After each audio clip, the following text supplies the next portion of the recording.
Time is now 5:07. While we temporarily close a chapter of elections right now, our focus is going now to the weather. It was windy this morning. I really had to hold on to my steering wheel. I was driving into work. You could definitely tell those strong gusts coming in. Yeah, and that's going to last through the day today and even grow in strength as we head into the night tonight. Looking live down in Orlando this morning, the center of Tropical Storm Nicole now not too far away from there, and it is moving its way towards central Georgia, not only this morning, but as we head through the day today. It did make landfall earlier this morning as a Category 1 hurricane just south of Vero Beach. Maximum sustained winds were at 75 miles an hour. A minimum pressure at landfall was down to 981 there in Florida. So the radar picture across central Georgia is quiet. Obviously down to the south, not so quiet. The center of the storm you can see there inland just across Interstate 95. Let's take a closer look at what's going on down here. Heavier rain down through the Fort Myers area. Of course, this is where Hurricane Ian made landfall just over a month ago. Expanding back over towards the Tampa area. We were just looking live there in Orlando, and the rain continuing to push further to the north now. Daytona Beach seeing it up towards Jacksonville,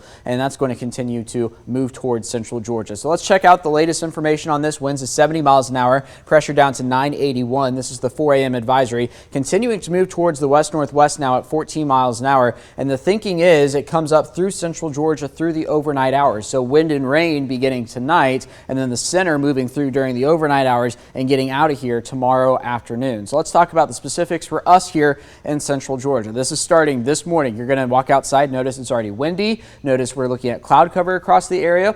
By the time we get to the noon hour, you're going to notice rain, especially the further south you are from Macon and from Warner Robins. So this is the noon hour. Notice the wind still coming in from the northeast here. There we go to about 4 p.m. Now at this point, this is when our severe weather threat would pick up, if you will, in terms of a tropical tornado spin-up threat, because the storm will be to our south, specifically to our southwest, which means we're on the northeast side of it, which means that is the dirty side of the storm, easier to get rotation to form. So there's 4 p.m. there. On into about 8 p.m. There comes another band here, another threat of those brief spin-up tornadoes. There's 10 p.m. As we roll on into the overnight hours, widespread rain will begin to expand, but also notice what's happening. Follow the winds here. This is the center of the storm coming by here at about 7 a.m. So widespread rain and wind tomorrow morning across central Georgia, but just as quickly as it comes in, it's going to lift on out of here. 10 a.m. tomorrow morning, the back edge of the rain at the southern end of our area, that continues to lift towards the north, and we are almost completely dry by about 6 p.m. So for outdoor events tomorrow night, the rain should be gone for the most part, but still expect windy and cloudy conditions across the area.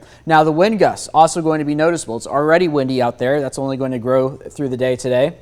Here we are at the noon hour, gusts upwards of 30 in Macon, 36 down in Vidalia. Anytime you get this purple color here, that's indicating gusts potentially over 40, and that's what we're going to see by about 5 p.m. and on into the overnight hours. Areas of that across central Georgia. There's 4 a.m. tomorrow morning, still hanging on to that. There's the center down just to the southwest of Albany. Center passing to the west of us, again, puts us on the east side of it, which means we're looking at that severe weather threat, and then that will all lift away as we get into Friday evening. So because of that, the National Weather Service has issued a high wind warning now for Montezuma, Warner Robins, Irwinton, Sandersville areas to the south and to the east. This is including Perry, Unadilla, Eastman, Dublin, Vidalia for gusts upwards of 45 miles an hour. Elsewhere, a wind advisory. This is going to be Sparta, Milledgeville, Macon, Crawford County, Butler, and areas to the north and to the west. All of this going to run until 7 p.m. tomorrow night. It begins at 7 a.m.